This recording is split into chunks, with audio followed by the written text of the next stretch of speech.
जय Hind. Bajrangi study point में आपका स्वागत है। जैसा कि हमने पिछले वीडियो में बात की थी कि मैं सामान्य हिंदी के 3000 सवाल की एक सीरीज़ स्टार्ट करूंगा, जिसमें से हम लोग 100 क्वेश्चन डेली प्रैक्टिस करेंगे और इस तरह लगभग एक महीने में 30 दिन में हम लोग 3000 सवाल कंप्लीट कर लेंगे। अगर कहीं बीच में गैप वैप भी होता है तो लगभग एक महीने 10 दिन यानी 40-45 दिन में आप कह सकते हैं कि ये सीरीज़ कंप्लीट हो जाएगी। और हमारे पास हमने कल बात की थी कि लगभग 80 दिन हैं एग्ज़ाम को, क्योंकि एग्ज़ाम होना है 11 फरवरी को। 11 फरवरी को एग्ज़ाम होना है और हमारे पास अभी 80 दिन हैं। तो अगर 40-45 दिन में अगर हम लोग 3000 क्वेश्चन का रिवीजन कर लेंगे तो ये हमारे लिए एक बूस्टर डोज का काम करेगा। इस सीरीज़ को हम लोग लगभग 45 से 50 दिन में कंप्लीट कर लेंगे। फिर भी अपने पास 30 दिन यानी एक महीना और रह जाएगा। इसमें हम लोग डेली 100 क्वेश्चन करेंगे, 100 क्वेश्चन होंगे डेली। तो यानी एक टॉपिक चलेगा, एक टॉपिक होगा 5 दिन, 5 दिन एक टॉपिक चलेगा और हर टॉपिक से 500 सवाल प्रैक्टिस के किए जाएंगे। तो ARO के लिए सामान्य हिंदी का काफ़ी अच्छा खासा रोल है, क्योंकि इसमें 60 क्वेश्चन आने हैं। और ये बुक है स्टडी 91 की। ये देखिए स्टडी 91 की ये बुक है। जो ये सर आपको दिख रहे हैं इधर, ये है नितिन सर और इन्हीं का यूट्यूब चैनल है स्टडी 91। तो इन्हीं की बुक मुझे सबसे ज़्यादा अच्छी लगी, क्योंकि 500 सवाल हैं प्रैक्टिस के लिए। बाकी स्टडी मटेरियल तो है ही, अभी मैं इनको आपको दिखाऊंगा। तो हम लोग अपना वीडियो स्टार्ट करते हैं। तो ये है हमारा पहला टॉपिक, अध्याय 1 विलोम शब्द का। पहले हम एक ओवरव्यू ले लें। देखिए ये सारा स्टडी मटेरियल, ये सब पढ़ाई करने वाला है। इधर ये देखिए सभी कुछ पढ़ने वाला है। ये सारा कुछ पढ़ने वाला है। 3-4 पेज ये पढ़ाई करने के लिए हैं। उसके बाद फिर आएगा यहाँ से प्रश्न कोश, ये देखिए। और यह यहाँ से 1 से 500 क्वेश्चन तक है। पहले पढ़ाई का भी है, उसके बाद 500 क्वेश्चन है प्रैक्टिस करने के लिए। तो इसीलिए मुझे ये बुक सबसे अच्छी लगी, क्योंकि इसमें पढ़ाई करने के लिए भी है और प्रैक्टिस करने के लिए भी 500 क्वेश्चन है। तो हम लोग स्टार्ट करते हैं पहला चैप्टर विलोम शब्द से। हम लोग डेली 100 क्वेश्चन की प्रैक्टिस करेंगे और एक टॉपिक 5 दिन तक चलेगा, फिर दूसरा टॉपिक 5 दिन तक। तो ऐसे करते करते हम लोग 100 क्वेश्चन 30 दिन में 3000 क्वेश्चन कंप्लीट कर लेंगे। तो स्टार्ट करते हैं विलोम शब्द। सबसे पहले ये जानते हैं विलोम शब्द होता क्या है। तो जैसे कोई शब्द लिखा है, उसका विपरीत या उसका उल्टा या उसका विरोधी जो भी शब्द होगा या जो भी अर्थ होगा, उसे विलोम कह देंगे। यानी जैसे कोई चीज़ कहेंगे कि अच्छी है, तो उसके विलोम में या उसके विपरीत में कहेंगे ये चीज़ बुरी है। अच्छा का विलोम हो गया बुरा।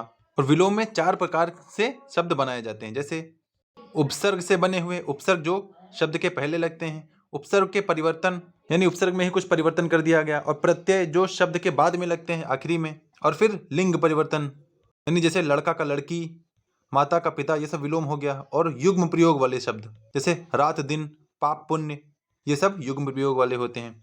अच्छा, इसमें 1-2 चीज़ें ध्यान रखने वाली हैं कि विलोम शब्द हमेशा सजातीय एवं व्याकरणिक श्रेणी में ही प्रयुक्त होते हैं। इसका मतलब होता है कि संज्ञा का विलोम संज्ञा ही होगा, सर्वनाम का विलोम सर्वनाम होगा, और क्रिया का विलोम क्रिया होगा, क्रिया विशेषण का विलोम क्रिया विशेषण होगा।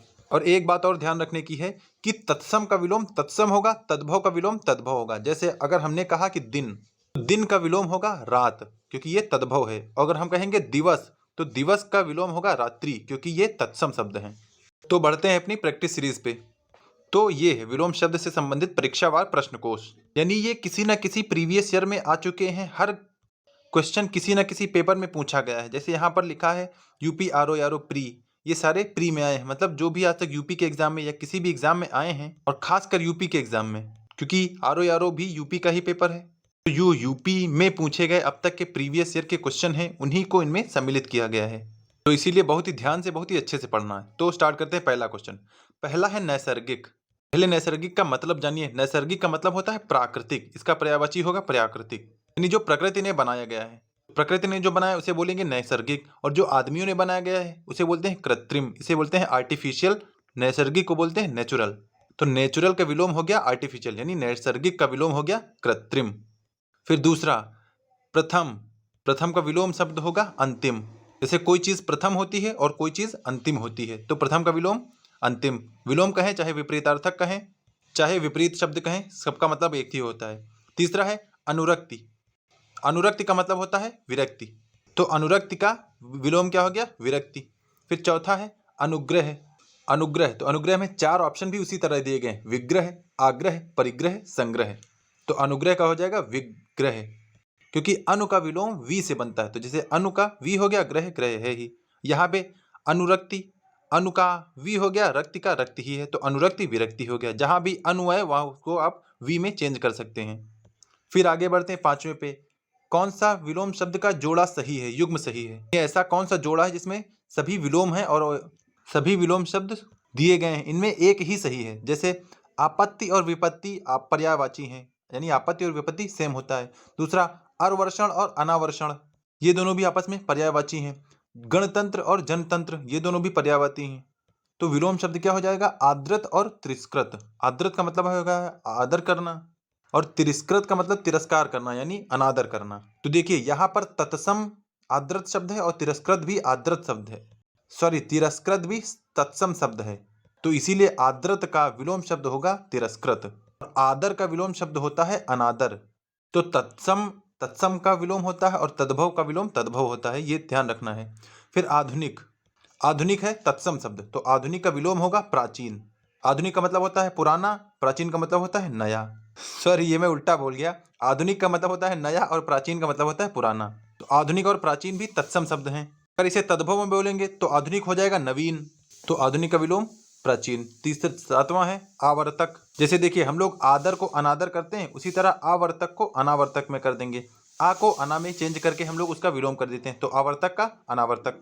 फिर आगे बढ़ते हैं, 8वां है गौरव। तो गौरव का विलोम होता है लाघव।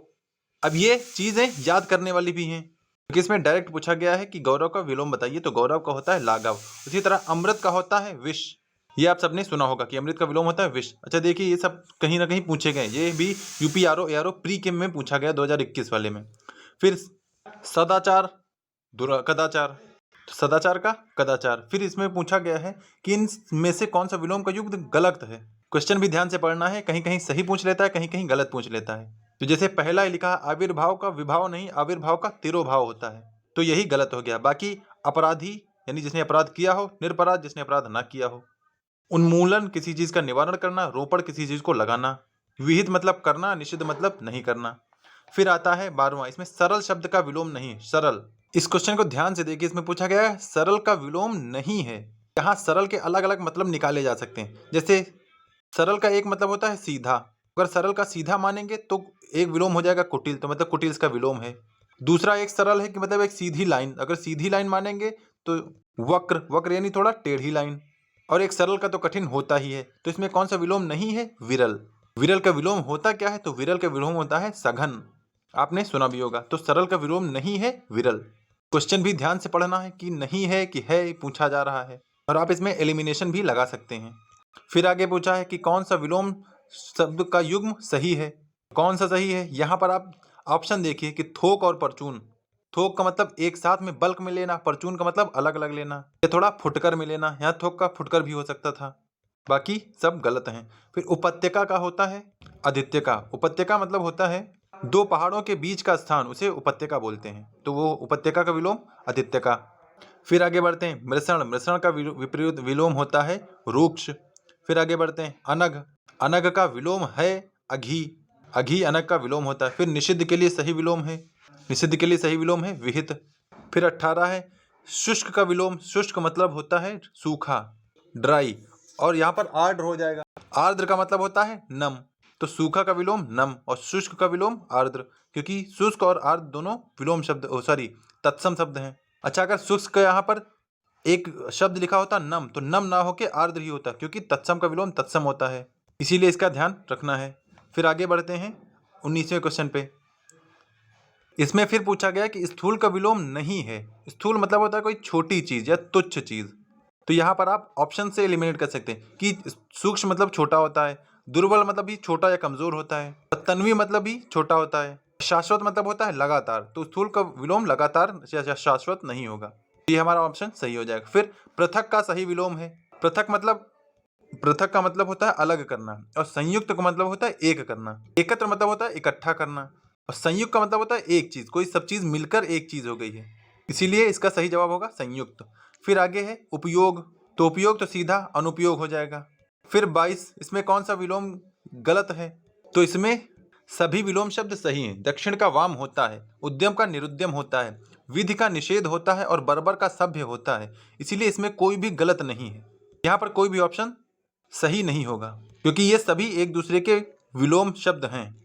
फिर आगे बढ़ते हैं कि सही विलोम शब्द कौन कौन से हैं। जैसे अल्पज्ञ मतलब बहुज्ञ, तो अल्पज्ञ मतलब कम जानने वाला, बहुज्ञ मतलब सब कुछ जानने वाला, तो यही सही हो जाएगा। फिर आगे युग्म में से ही पूछा गया है, कौन सा अशुद्ध है।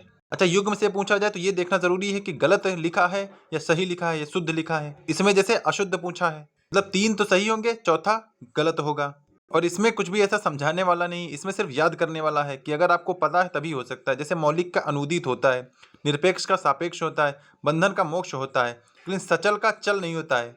तो इसीलिए पढ़ाई करने के लिए ज़्यादा ज़रूरी है याद करना। फिर आगे बढ़ते हैं, निम्नलिखित में से विलोम की दृष्टि से सही शब्द युग्म है। फिर वही पूछा गया है, तो सही शब्द है जारज और औरस। जारज का विलोम होता है औरस। तो इसी के साथ हमने 25 क्वेश्चन कंप्लीट कर लिए हैं, यानी 1/4 क्वेश्चन कर लिए हैं। तो देखिए, अगर आप लोग साथ देंगे और वीडियो पसंद करेंगे तभी सीरीज को आगे बढ़ाया जाएगा, और अगर ज़्यादा रिस्पॉन्स नहीं आएगा तो ये सीरीज बंद कर दी जाएगी, क्योंकि अगर रिस्पॉन्स ही नहीं आएगा तो उस चीज़ को चलाने का मतलब ही क्या है। तो फिर आगे बढ़ते हैं 26वां क्वेश्चन पे, कौन सा विलोम शब्दों का युग्म सही है। आपने अब तक देखा होगा कि सभी कहीं ना कहीं पूछे ही गए हैं, जैसे ये सब पूछे गए हैं। तो फिर आगे बढ़ते हैं, कौन सा सही युग्म है। सही युग्म है अघि निरघ, इसे हम लोग आगे पढ़ चुके हैं। अघि का विलोम निरघ होता है। फिर निषिद्ध के लिए सही विलोम है, निषिद्ध के लिए सही विलोम है विहित। और उत्तरायण के लिए दक्षिणायन, क्योंकि उत्तर का दक्षिण होता है, और पूर्व का विलोम पश्चिम होता है, तो उत्तरायण के लिए दक्षिणायन। मीनिंग ना भी बताओ तब भी आप इसे एलिमिनेट कर सकते हैं कि उत्तर का विलोम होता है दक्षिण, इसीलिए उत्तरायण का दक्षिणायन। फिर स्तब्ध के लिए सही विलोम है अस्तब्ध। फिर आवर्तक के लिए, आ के लिए क्या बताया था, अना, आवर्तक के लिए अनावर्तक। अच्छा, इसमें रिपीटेड क्वेश्चन भी हो सकते हैं क्योंकि वो मल्टीपल एग्जाम्स में पूछे गए हैं। फिर 31 सही युग्म कौन सा है विलोम का, तो सही युग्म है असूया अनसूया। बाकी सब क्या है, पर्यायवाची हैं, ना कि विलोम है। फिर 32 में भी सही युग्म पूछा गया है। देखिए, जब युग्म पूछता है तो चाहे विलोम हो चाहे पर्यायवाची में हो, अगर विलोम पूछेगा तो बाकी सारे पर्यायवाची रख देगा और एक सिर्फ विलोम का रखेगा। पर्यायवाची पूछेगा तो बाकी विलोम रख देगा, एक पर्यायवाची रखेगा। इसी तरह इसमें तीनों पर्यायवाची हैं, सिर्फ एक है विलोम, वक्र और ऋजु, ये दोनों आपस में विलोम शब्द हैं। फिर सुलभ का दुर्लभ होता ही है, सुलभ यानी जिसे आसानी से पाया जा सके, दुर्लभ यानी जिसे आसानी से ना पाया जा सके। फिर दीर्घायु, दीर्घायु मतलब ज्यादा जीने वाला, और अल्पायु मतलब कम जीने वाला। फिर आगे व्यष्टि, व्यष्टि का होता है समष्टि। तो इन सब के लिए आपको पहले पढ़ना पड़ेगा, फिर प्रैक्टिस करनी पड़ेगी, क्योंकि मैंने कल बताया है कि आपको 2 घंटा पढ़ाई करनी होगी, उसके बाद आप एक मॉक लगा सकते हैं। फिर उपमेय का विलोम अनुपमेय। उपमेय का अनुपमेय क्यों होगा, क्योंकि देखिए यहाँ पर सजातीय शब्द हैं, मेय और मेय का मिलन हो रहा है, तो मेय शब्द मेय से ही होगा, इसलिए उपमेय का अनुपमेय। फिर आगे भूगोल, भूगोल का खगोल। फिर सहयोगी, सहयोगी का होता है प्रतियोगी। सहयोगी मतलब साथ रहने, और प्रतियोगी मतलब जो अपोजिट विपरीत हो। फिर जोड़, जोड़ का घटाव, जानते ही हैं आप। फिर तृष्णा, तृष्णा का वितृष्णा, सजातीय शब्द है। फिर निषिद्ध, निषिद्ध का विहित।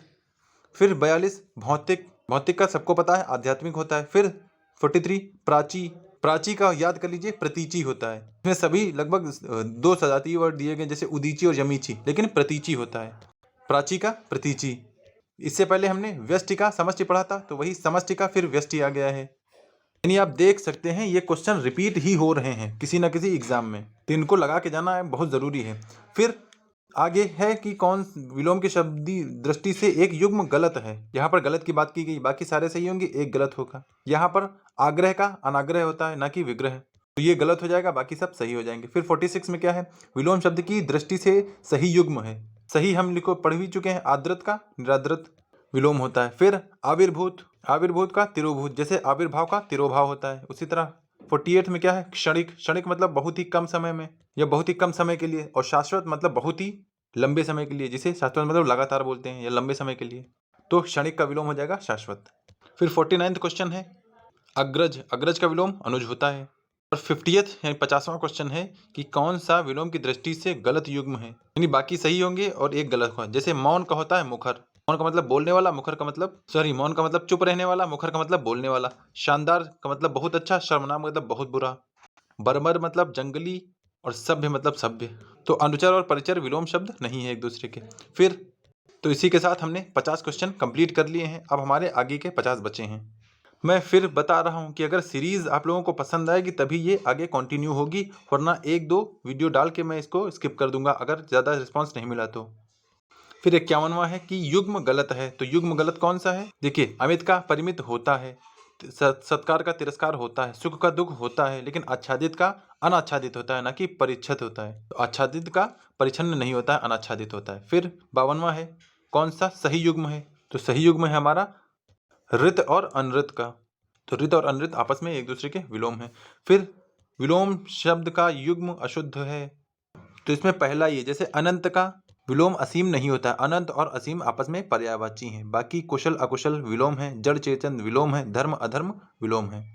फिर आगे फिर से वही की दृष्टि से शुद्ध युग्म है, शुद्ध युग्म है संयुक्त और वियुक्त का। फिर आगे उन्मूलन का विलोम रोपण होता है। उन्मूलन मतलब खत्म करना, रोपण मतलब रोपित करना, कोई चीज लगाना या चालू करना। गगनचुंबी यानी गगन को चूमने वाला। तो तल स्पर्शी। धराशायी का मतलब होता है जमीन पे लेटा हुआ, जमीन पे लेटा हुआ नहीं होगा, धरा तल तल स्पर्शी होगा यहाँ पे कि जमीन को छूने वाला है, तल को छूने वाला। फिर आघात का प्रतिघात होता ही है। फिर आगे जंगम का विलोम होता है स्थावर, स्थावर जंगम, स्थावर जंगम। फिर सृष्टि, सृष्टि का मतलब होता है रचना करना, और सृष्टि का विलोम क्या हो जाएगा? प्रलय, प्रलय मतलब सब संहार करना या खत्म करना।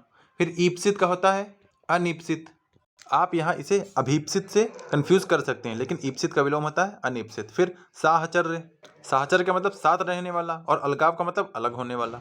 फिर विराट, विराट का मतलब होता है कोई चीज बहुत बड़ा, और यहाँ पर क्षुद्र लिखा हो तो क्षुद्र का मतलब बहुत छोटा, तो विराट का विलोम क्षुद्र। फिर स्पृश्य, तो स्पृश्य मतलब जिसे छुआ गया हो, अस्पृश्य मतलब जिसे ना छुआ गया हो। अच्छा, यहाँ पर वर्तनी की गलती है, वरना बी ऑप्शन भी सही हो सकता था और सी ऑप्शन भी सही हो सकता था, अस्पृश्य।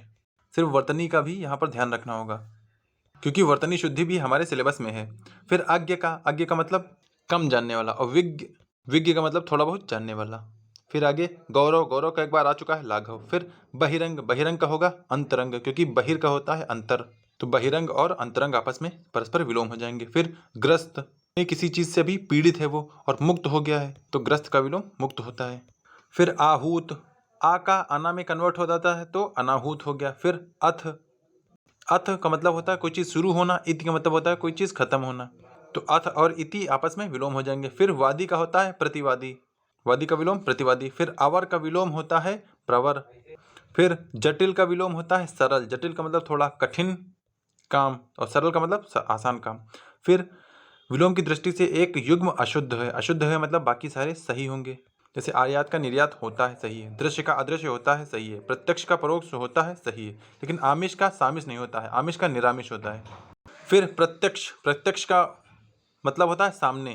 प्रत्यक्ष बना किससे होता है? प्रति प्लस अक्ष से, प्रति प्लस अक्ष से यानी आंखों के सामने, तो प्रतिप्लक्ष अक्ष से होता है प्रत्यक्ष। प्रत्यक्ष मतलब आंखों के सामने, आंखों के सामने। परोक्ष मतलब आंखों से नहीं देखा गया है बस, उसे बाकी चाहे जैसे देखा गया हो, लेकिन प्रत्यक्ष का मतलब होता है आंखों से ही देखा गया है। फिर सामान्य, सामान्य का विलोम हो जाएगा विशिष्ट, और अमर, अमर का विलोम हो जाएगा मर्त्य। फिर उपकार का अपकार हो जाता है। फिर आगे तिमिर का विलोम, तिमिर का मतलब होता है अंधकार, और आलोक का मतलब होता है उजाला। आलोक और किरण से आप कंफ्यूज हो सकते हैं, लेकिन आलोक का मतलब होता है उजाला, और किरण का मतलब रेज आ रही है वहां पर, तो इसीलिए अंधकार का विलोम उजाला या प्रकाश हो जाएगा। और उक्त का विलोम हो जाएगा अनुक्त। और निर्दय का विलोम सदय, यानी जिसके अंदर दया हो, निर्दय मतलब बिना दया वाला। और उन्मीलन निमीलन। और उत्कर्ष का अपकर्ष होता है, आविर्भाव तिरोभाव, जैसे हम लोग देख चुके हैं। फिर अपशकुन का शकुन, अपशकुन का मतलब होता है कोई चीज बुरी चीज, और शकुन का मतलब अच्छी चीज। फिर उत्कर्ष, उत्कर्ष अपकर्ष फिर से आ गया। फिर अंतर्मुखी का होता है बहिर्मुखी, अंतर्मुखी का मतलब अंदर वाला, बहिर्मुखी मतलब बाहर वाला। अतिवृष्टि, अति का मतलब ज्यादा, तो अना का मतलब बहुत कम, तो अतिवृष्टि का अनावृष्टि। फिर बढ़ते हैं अपने 88वें क्वेश्चन पर। संयोग, संयोग का विलोम होता है वियोग। और राजा, राजा का होता है रंग, आपने छोटी क्लासेस में भी पढ़ा होगा। आकाश, आकाश का पाताल होता है। सगुण का निर्गुण, यानी जिसमें कोई गुण ना हो। फिर अथ का विलोम अथ, वही फिर आ गया इति। और अभिज्ञ का अज्ञ फिर से आ गया, यानी ये सब कुछ भी रिपीटेड भी हो रहे हैं कि ये सब पूछे गए हैं हर किसी न किसी एग्जाम में। फिर कृतज्ञ का होता है कृतघ्न, कृतज्ञ का मतलब होता है कि किसी बात या उपकार को मानने वाला। जैसे आपने किसी के ऊपर उपकार कर दिया तो वो मानता है कि हाँ भाई आपने उपकार किया है, तो इससे वो कृतज्ञ है। और कृतघ्न क्या होता है कि आपने उस पर उपकार कर दिया लेकिन कहेगा हाँ कि मेरे ऊपर तुमने कोई उपकार नहीं किया, जाओ। फिर संकीर्ण, संकीर्ण का होता है विस्तीर्ण, संकीर्ण का मतलब सकरा चौड़ा कम, विस्तीर्ण का मतलब विस्तार, और अनुरक्ति का विरक्ति फिर से आ गया, सापेक्ष का निरपेक्ष 97 क्वेश्चन, और ये फिर हमारा 98th क्वेश्चन। विग्रह, विग्रह मतलब अलग करना, संधि मतलब जोड़ना।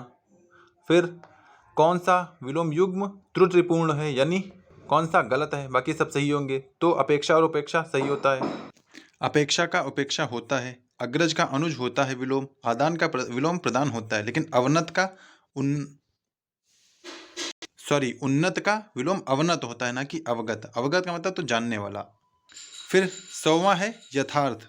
देखिए, यथार्थ का विलोम तो वैसे होता है काल्पनिक, लेकिन यहाँ पर ऑप्शंस के अनुसार इन चारों में से अगर चुनना है तो हो जाएगा काल्पनिक का मतलब जो बनाया जाता है, तो बनाए जाने वाले को बोलते हैं कृत्रिम, जिसे हमने सबसे पहला अपना क्वेश्चन देखा था कि नैसर्गिक, नैसर्गिक का मतलब पहले से बना हुआ और कृत्रिम का मतलब बनाया हुआ। तो उसी तरह अगर इन चारों ऑप्शन में देखेंगे तो सबसे जो सुटेबल आंसर होगा वो कृत्रिम होगा। वैसे यथार्थ का विलोम होता है काल्पनिक। तो आज हमने 100 क्वेश्चन कंप्लीट कर लिए हैं। तो बताइएगा कैसा लगा ये प्रयास। अगर आपका रिस्पांस अच्छा आया तब तो मैं सीरीज़ आगे कंटिन्यू करूंगा, लेकिन अगर रिस्पांस नहीं आया तो मैं इसी को 1-2 चला के और बंद कर दूंगा, क्योंकि रिस्पांस नहीं आएगा तो मतलब ही क्या है कुछ चीज़ को स्टार्ट करने का। लेकिन अगर आपने साथ दिया तो हम लोग पूरा 3000 क्वेश्चन कंप्लीट कर लेंगे। और आप सब देख रहे हैं किसी न किसी क्वेश्चन में एग्जाम में पूछे गए हैं और ये रिपीट भी हो रहे हैं लगभग, तो इन्हें पढ़ना बहुत ज़रूरी है। बाकी वीडियो अच्छा लगा हो तो इसे लाइक कर दें, चैनल पर नए हो तो सब्सक्राइब कर लें, ताकि ऐसी वीडियोज़ की नोटिफिकेशन आपको मिलती रहे। वीडियो देखने के लिए धन्यवाद। मिलते हैं नेक्स्ट वीडियो में, तब तक के लिए जय हिंद।